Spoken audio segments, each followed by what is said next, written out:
Bonjour à toutes et à tous, et heureux de vous retrouver après ce petit passage en France qui était bien agréable. Et je savais que la maison était entre de bonnes mains, entre Anne, qui a très bien tenu la boutique, et puis le président Kidet de retour, qui était, je pense, très heureux de reprendre un peu ses briefings. Et donc voilà, j'étais tranquille et j'ai effectivement retrouvé quelque chose de parfaitement en ordre et avec des gens satisfaits de tout ce qui s'est passé. Donc, on fera aujourd'hui notre 126e briefing, donc un éclairage sur l'actualité qui va être, je pense, aussi dense que d'habitude avec nos acolytes habituels. Et donc, c'est Arnaud, je pense, qui va commencer, comme d'habitude. Voilà, puis Igor complétera avec, je crois, pas mal de choses d'un côté comme de l'autre. Donc, Arnaud, nous t'écoutons. Merci beaucoup, Gilles. Bonsoir à tous. Quelques nouvelles d'économie avec tout d'abord la Banque centrale de Russie qui a publié des chiffres relatifs aux devises utilisées pour le commerce extérieur du pays en 2022. Que voit-on? Eh bien, une évolution sensible euh, euh, avec une réduction très spectaculaire de la part de l'euro et du dollar dans les exportations russes. Ces deux monnaies sont passées de 87% à 48% seulement des échanges, précisément des exportations libellées en euros et en dollars. À l'inverse, le yuan passe de 0,5% en février 2022 à 14% et le rouble de 12 à 34%. Les chiffres pour les importations sont à peu près similaires, c'est-à-dire 46% fin 2022 pour le rouble, pour l'euro et le dollar, 27% pour le rouble et 29% pour le yuan. Donc on voit un rééquilibrage dans l'usage des devises étrangères par les acteurs économiques russes.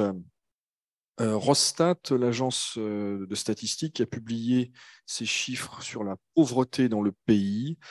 Il y aurait aujourd'hui 10,5% de personnes vivant en dessous du seuil de pauvreté, c'est-à-dire 15,2 millions de personnes. C'est le niveau le plus bas depuis 2012. Alors, comment expliquer cette réduction? Eh bien, semble-t-il, par les aides aux familles modestes avec enfants qui ont débuté certaines l'année dernière, d'autres avaient déjà été lancées, et l'indexation des retraites. Pour rappel, le seuil de pauvreté est fixé à 13 545 roubles, c'est-à-dire environ 170 euros par mois. L'autre sujet important qui agite les milieux économiques en Russie, c'est le possible changement de main à la tête d'Alpha Bank, qui est la première banque privée de Russie. Les deux actionnaires principaux, messieurs Friedman et Haven, qui contrôlent aujourd'hui 45% des parts, seraient tentés de céder leur participation à un autre cofondateur du groupe.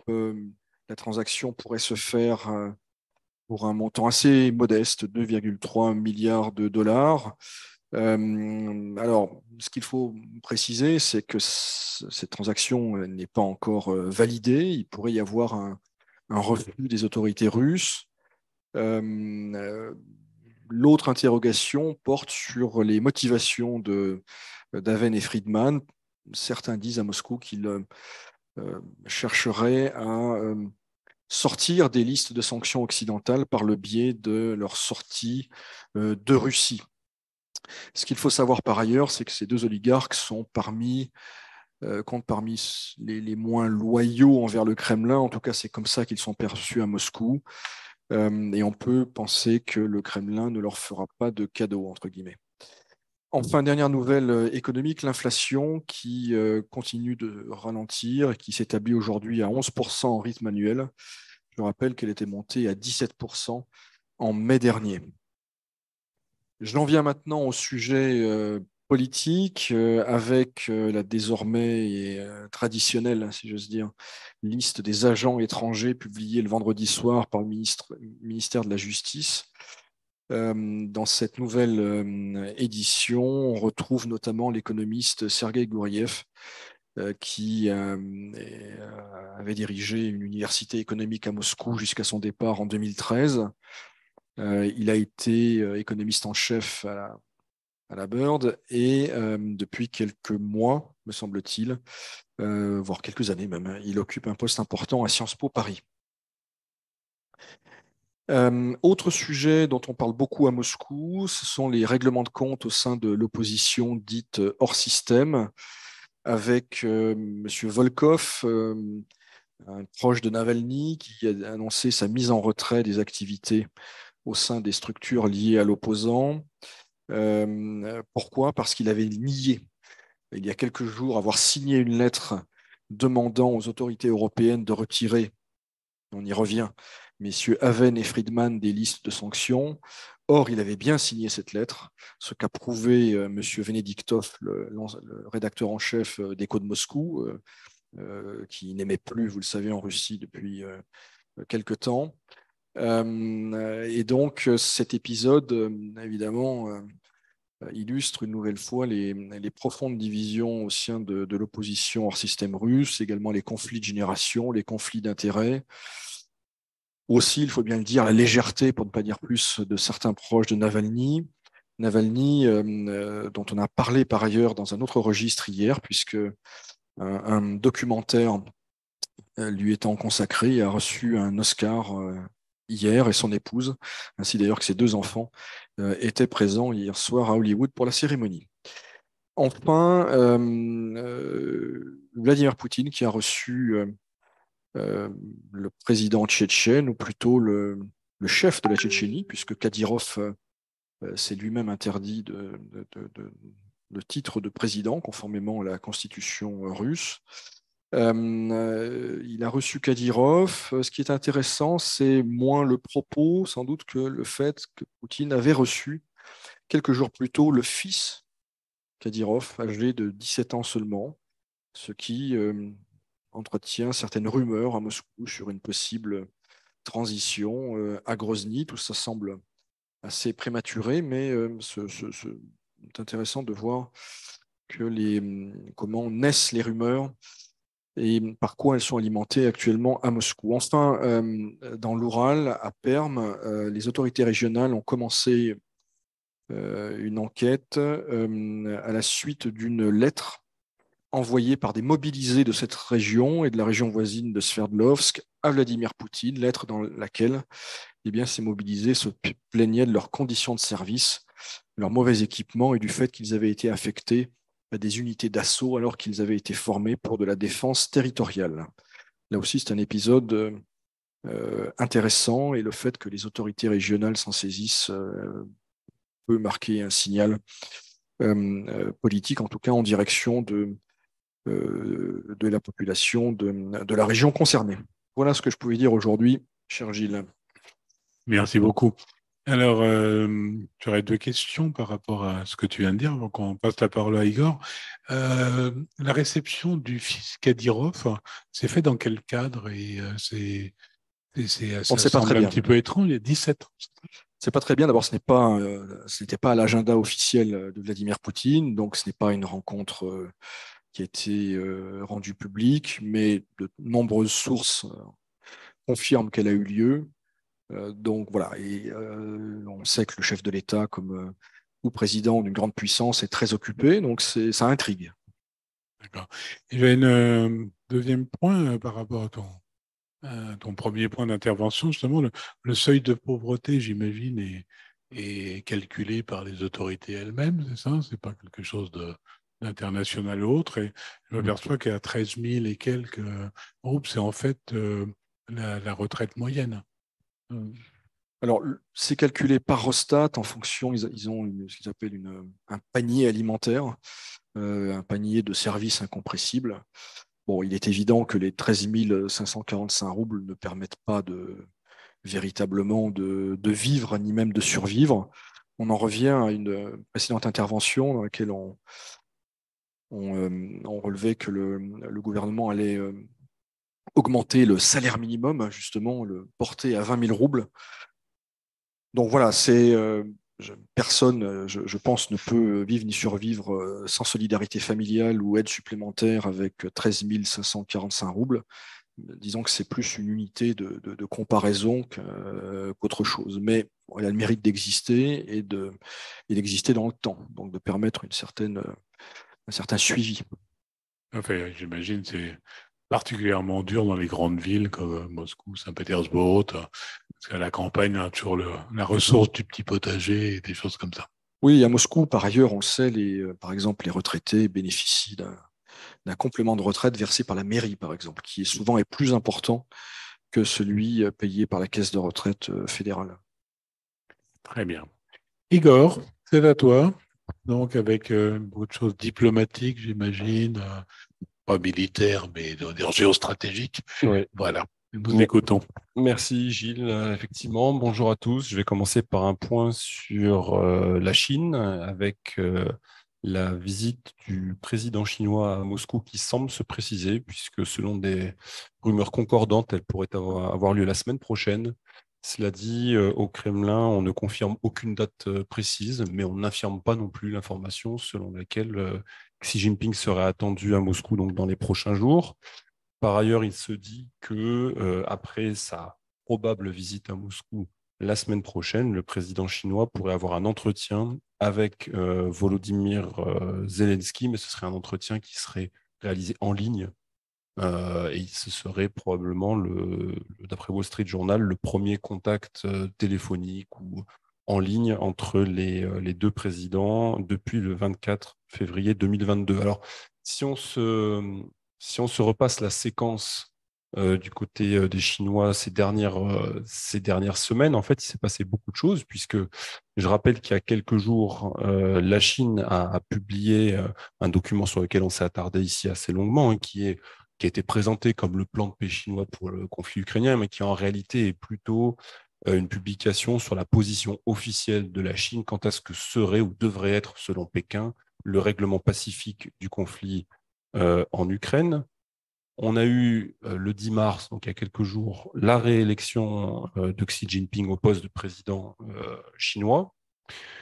Le 11, avant-hier, un coup diplomatique majeur, puisque on a eu l'annonce de la normalisation des relations entre l'Arabie saoudite d'une part et l'Iran d'autre part, avec réouverture des représentations diplomatiques de part et d'autre, normalisation qui s'est déroulée sous parrainage chinois, avec le concours de deux pays régionaux, l'Irak et le Sultanat d'Oman, donc un parrainage international avec la Chine et deux médiations régionales avec Oman et l'Irak.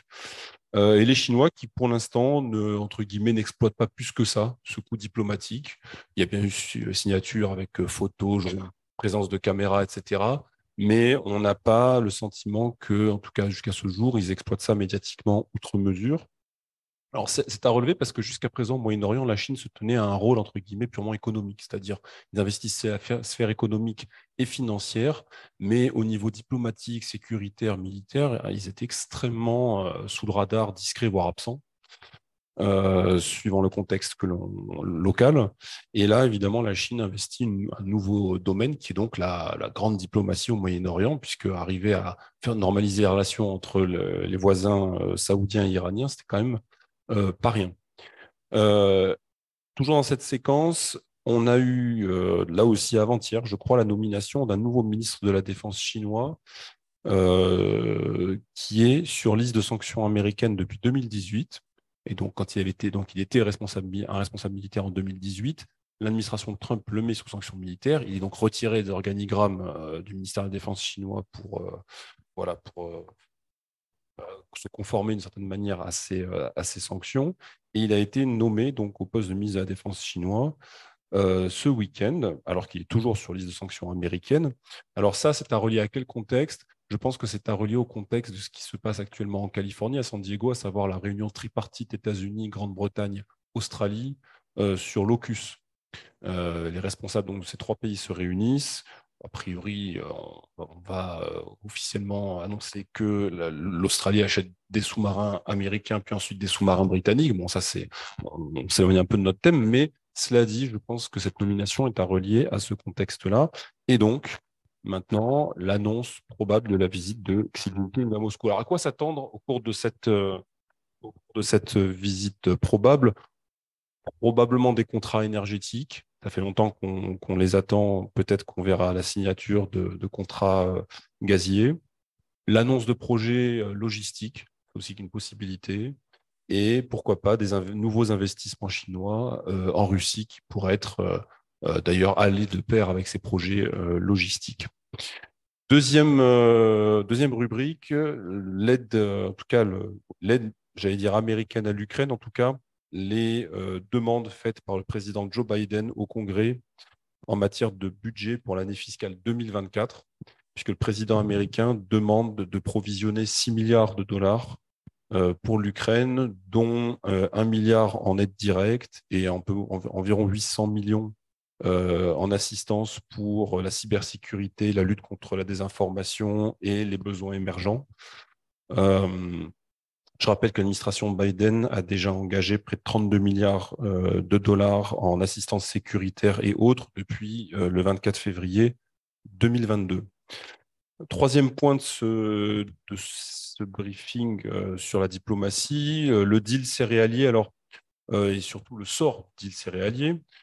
À vrai dire, pas vraiment d'informations nouvelles, puisque tout se passe actuellement en coulisses. Je rappelle que ce deal arrive à échéance le 18 mars prochain, qu'il est important pour pas mal de pays qui dépendent des exportations en céréales et en engrais qui transitent par la mer Noire, qui proviennent de Russie ou d'Ukraine.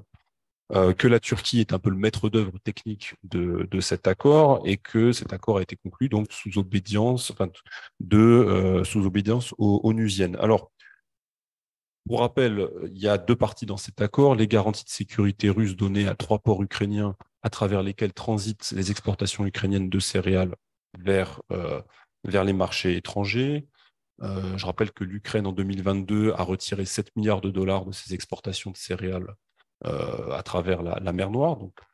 Et la deuxième partie de ce deal, ce sont les garanties onusiennes que les exportations russes de céréales et d'engrais ne sont pas visées par les sanctions. C'est là que ça bloque, puisque c'est la partie de l'accord qui est problématique pour la Russie, puisque Moscou estime que le compte n'y est pas, que ces exportations de céréales et d'engrais, surtout d'engrais en réalité, font toujours l'objet d'obstructions en raison des sanctions américaines, européennes, qui pèsent non pas sur les céréales ou les engrais, mais sur les opérateurs, sur les chaînes logistiques, sur les assurances, sur les sociétés qui peuvent éventuellement exporter ces céréales ou ces engrais, ou ça des actionnaires, enfin bref, sur tout l'écosystème, et que par conséquent, à ce stade, c'est la partie de l'accord qui, pour les Russes, est la plus problématique. Donc, la question est de savoir si après le 18 mars, l'accord va rester ou pas en vigueur. Est-ce que les Russes vont s'en retirer? Sachant que s'ils s'en retirent, il y a un risque en termes d'image pour la Russie, puisque ce sera immédiatement exploité par les Ukrainiens et par les Occidentaux qui vont s'empresser d'expliquer que la Russie affame le Sud, etc., etc. Bon, c'est un risque, et sachant quand même que parmi les clients du Sud dans l'Afrique, on trouve quand même un certain nombre de pays qui sont neutres, voire bienveillants à l'égard de la Russie dans les votes au Conseil de sécurité, à l'Assemblée générale, excusez-moi, des Nations Unies, et que par conséquent, évidemment, voilà, il y a là un numéro un petit peu, enfin un équilibre à trouver pour la Russie. Je reviens dans un quatrième point sur le candidat de l'opposition turque, puisqu'une question nous avait été posée la semaine dernière sur un peu le portrait robot de ce candidat de l'opposition, puisque la semaine dernière, l'opposition, les partis d'opposition, on va dire, en Turquie, se sont entendus sur une candidature unique à proposer à l'élection présidentielle du 14 mai contre M. Erdogan. Donc, il s'agit, je vais essayer de le dire sans écorcher le nom, de M. Kemal Kılıçdaroğlu, 74 ans, président du CHP, donc qui est le Parti républicain du peuple. C'est un parti de centre-gauche fondé par Mustafa Kemal Atatürk au début des années 20, donc parti de tradition kémaliste, mais je crois comprendre qu'en Turquie, tous se réclament plus ou moins de tradition kémaliste à part certains. Donc, il a été choisi comme candidat unique. Globalement, il a un parcours d'économiste et un parcours d'affaires. Il est passé par le ministère des Finances, travaillé dans une banque. En ce qui concerne les relations avec la Russie, il a expliqué qu'en cas de victoire à la présidentielle, il ramènerait les relations russo-turques au niveau des institutions et des ministres des Affaires étrangères. Autrement dit, dégraderait la relation par rapport à ce qu'elle est aujourd'hui, puisqu'on sait que l'axe fort de la relation russo-turque aujourd'hui, elle se situe dans la relation qu'entretiennent messieurs Poutine et Erdogan, qui est quand même une relation assez forte, et à travers ce canal se décide en réalité beaucoup de choses. Dernier point, là aussi revenir sur une question qui nous a été posée dans un précédent briefing via la hotline sur le sort plutôt de la convention de non-double imposition entre la France et la Russie, depuis que l'Union européenne a décidé de mettre la Russie sur la liste noire des paradis fiscaux. Se pose donc légitimement la question de cette convention fiscale bilatérale. Alors, après consultation de différentes sources généralement bien informées, on peut dire à ce stade qu'on ne connaît pas encore les conséquences de cette décision pour la convention fiscale bilatérale. On peut seulement dire que cette décision n'a pas encore été transposée en droit français à ce jour. Donc ces effets sont concrètement aujourd'hui inexistants, sauf qu'à terme, elle a vocation à l'être. Et que par conséquent, il y aura probablement des effets non négligeables pour les entreprises comme pour les particuliers dès lors que ce sera rentré dans la transposition pour le droit français. Mais pour l'instant, à ce jour, ce n'est pas encore le cas. Voilà. Merci beaucoup. Alors, n'hésitez pas à poser des questions sur cette intervention. On a une question concernant la vente des Su-25 à l'Iran. Est-ce que ça ne dépouille pas la Russie de ces avions dont ils auraient très besoin en ce moment, ou est-ce que c'est au contraire un espèce de barter pour, euh, pour payer ce que l'Iran fournit, notamment en drones? Alors, je fais une réponse volontairement très, très générale, vu le sujet. Pour resituer le contexte, effectivement, il y a eu des sources ce week-end qui ont différents canaux, qui ont plutôt des sources d'ailleurs iraniennes, toujours, qui expliquent que effectivement Téhéran va recevoir un lot de Sukhoi 35, donc ces avions de dernière génération. C'est ce qui se fait de mieux, on peut dire, en Russie à l'heure actuelle. Alors, il y a des avions plus perfectionnés, mais qui ne sont encore pas rentrés, je dirais, en production aussi importante que peut l'être le Su-35. Les Su-35, a priori, si c'est le cas, s'ils partent en Iran, ici, non, a priori, ils ne vont pas dépouiller le parc russe pour la simple et bonne raison qu'a priori, on parle d'un lot qui devait partir en Égypte. Et je dis a priori là aussi parce que les Égyptiens n'ont jamais véritablement reconnu qu'ils avaient signé ce contrat et qu'ils souhaitaient acheter des Su-35, puisqu'il y a la sanction américaine qui les menaçait. Sauf qu'après le 24 février, manifestement, le Caire a jugé bon de ne pas poursuivre sur cet achat. Et ce seraient donc les Iraniens qui récupéraient ce lot d'avions. Bon, là encore, il faut attendre de voir, parce que les Iraniens, en réalité, veulent acheter beaucoup de choses à la Russie, en tout cas prétendent acheter beaucoup de choses à la Russie, sauf qu'ils n'ont pas vraiment de moyens financiers pour honorer ces achats.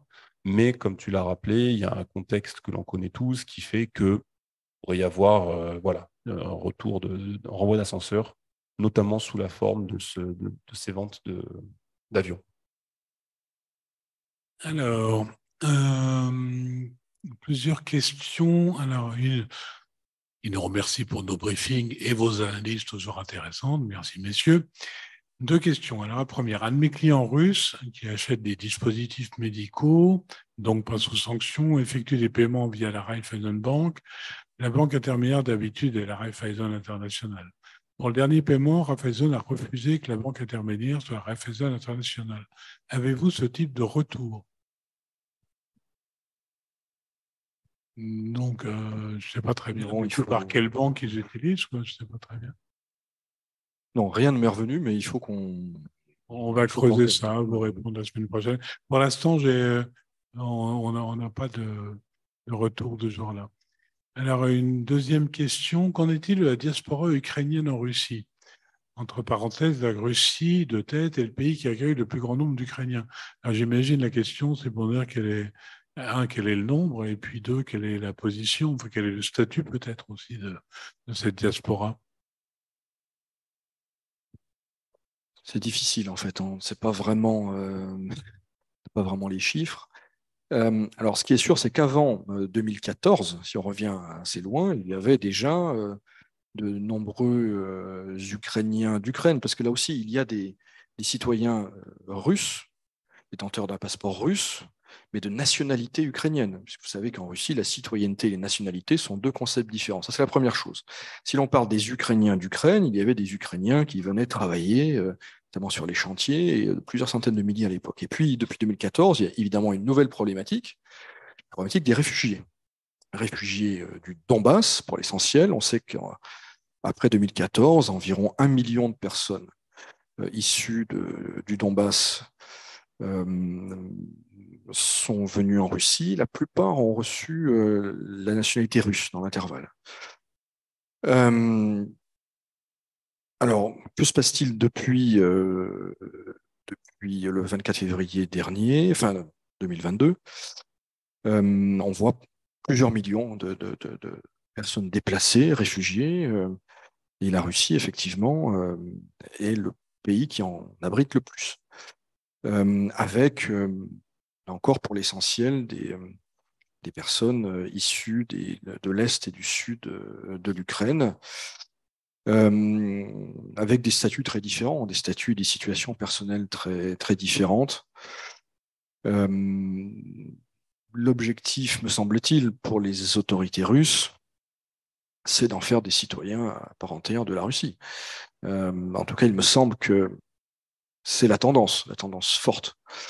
Alors, il peut y avoir des situations personnelles plus compliquées, des parcours plus compliqués, mais il me semble que l'idée générale, c'est ça. En tout cas, les personnes, ce qu'on sait par ailleurs, ce qu'on entend, une fois sans entrer dans les détails, c'est que depuis le 24 février 2022, il y a eu une surveillance plus étroite des détenteurs de passeports ukrainiens en Russie, et des personnes qui soit n'ont pas la nationalité russe ou ne souhaitent pas s'engager dans un processus de naturalisation. Donc, il y a encore une fois, différentes strates et différentes réalités liées à la diaspora ukrainienne.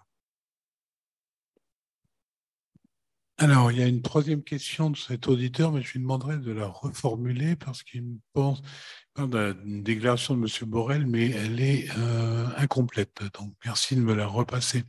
Je pense qu'il fait référence, le verbe épuiser me laisse penser qu'il veut parler des sanctions. Quoi les sanctions, la gamme de sanctions. Je pense que c'est ça. Effectivement, M. Borrell s'est exprimé sur le sujet en fin de semaine dernière et a dit que, en substance, l'Union européenne n'avait plus vraiment de carte à jouer dans le domaine des sanctions et qu'elle avait épuisé la gamme des sanctions applicables. Je crois que c'est ça, en fait, le propos. Alors, c'est un secret professionnel. Oui, c'est bien. Oui, et ce propos confirme ce qu'on sait tous et ce qu'on avait évoqué ici, notamment au vu des difficultés liées à l'adoption du 10e paquet, qui a traîné à longueur et qui finalement est moins consistant que certains pays membres le souhaitaient. Donc oui, sanctionner, il n'y a plus grand-chose à sanctionner en réalité, à sanctionner sans que ça produise un effet boomerang. C'est ça, en réalité, on voit bien qu'on plafonne à peu près sur tous les niveaux. Sur les sanctions, on a dit qu'il n'y a plus grand-chose à sanctionner. Regardez, enfin, je vous invite à aller voir, mais c'est pas très réjouissant, les journaux officiels de l'Union européenne et de regarder dans les annexes les codes douaniers des produits sanctionnés. Enfin, il y a tout qui est sanctionné. Bon. Deuxième, c'est l'aide économique. Là aussi, on voit que on peut encore donner de l'argent, mais que ça peut commencer à peser probablement à la longue, avec le temps, sur certains budgets. L'aide militaire, on en parle ici, enfin, on fait un suivi quand même très régulier. On voit que là aussi, on plafonne sur la qualité du matériel. On voit qu'on ne peut pas monter beaucoup plus haut en termes de qualité parce qu'après, on risque de s'exposer à provoquer une forme d'escalade. En quantité de matériel aussi, on promet des tanks et puis on s'aperçoit qu'au final, on ne va pas pouvoir délivrer 100% de ce qu'on a promis, mais seulement une partie et que encore, il faudra attendre, etc. Sur les quantités de munitions, là aussi, il y a un problème de dimensionnement des chaînes et des stocks qui s'épuisent. Là où ça fonctionne encore, c'est sur la préparation de certains personnels militaires ukrainiens. Donc là, il y a des programmes qui sont en cours. Et sur un autre volet qui est celui de la diplomatie, de toute façon, personne ne veut parler. Donc, effectivement, oui, on plafonne. On est on est dans une sorte un petit peu, de voie sans issue de ce point de vue-là. Merci de cet éclairage. Alors, une question, je pense, qui rebondit sur l'aspect convention fiscale, puisque Quelles seraient potentiellement les conséquences futures en France pour un Français s'il est résident fiscal russe? Euh, pour un Français, s'il est résident fiscal russe, ben, il va falloir qu'il déclare ses revenus perçus en Russie au fisc français. Alors, ce qui va poser un problème technique, c'est-à-dire qu'effectivement, s'il perçoit des revenus en Russie, qui serait le cas, résident fiscal en Russie, et donc il déclare ça auprès de l'administration fiscale française, elle va donc lui demander donc, de l'ajuster, etc., pour qu'il, donc, conformément à ce qu'il gagne, qu'il soit donc soumis à l'impôt sur le revenu, hein, j'imagine. Et par conséquent, l'idée, ce serait qu'il arrive à retirer une partie de ses revenus en Russie pour les ramener en France pour payer l'administration fiscale française. La question, c'est comment? Puisqu'on sait que les virements internationaux, bah, c'est de plus en plus problématique, ça sera de plus en plus. Donc voilà, et retirer des devises, bah, déjà, c'est pas forcément, enfin, suivant le montant, voilà, c'est une chose, mais si jamais c'est des montants assez importants, il y aura des problèmes. Donc concrètement, ce sera difficile à mettre en œuvre. Mais j'imagine que dès lors que ce sera transposé en droit français, l'idée, ce sera de déclarer auprès des autorités fiscales françaises vos revenus perçus en Russie, en roubles. Alors, il faudra trouver un taux qui soit acceptable pour l'administration et pour vous-même. Et puis, enfin, voilà, ça ouvre effectivement pas mal de problèmes. Et là, on parle des résidents, enfin des personnes physiques, mais pour les entreprises, j'ose même pas imaginer ce que ça peut donner. Merci de tous vos éclairages. Nous n'avons plus de questions, donc on va pouvoir arrêter là. Je vous rappelle, comme l'avait fait Emmanuel, que nous avons une conférence particulièrement intéressante, une table ronde, le 28 mars sur le Grand Paris, Grand Moscou, de la modernisation et de la restructuration de l'espace urbain vers de nouveaux objectifs, donc dans le cadre du salon Mosfield, et avec des intervenants, notamment notre ancien ministre Maurice Leroy, ainsi que Nikita Sachichin, qui est vice-ministre de la Construction. Donc, c'est une conférence un petit peu indispensable pour qui est dans ce domaine. Nous aurons également une conférence IT le 28, donc le même jour. Alors, je n'ai pas l'heure en revanche. Ensemble à l'ère de substitution d'importation, partage d'expériences et recherche de nouvelles solutions commerciales. Et puis une conférence le 6 avril qui va passionner toutes nos auditrices, la rencontre annuelle Les femmes dans les secteurs de l'industrie et de l'énergie. Voilà, merci de votre attention, de votre participation. Comme toujours, on se retrouve les lundis et les jeudis à 17h30 de Moscou et avec 15h30 Paris maintenant, ça va bientôt changer. Et comme toujours, la CCI France-Russie est à vos côtés. Tenez bon.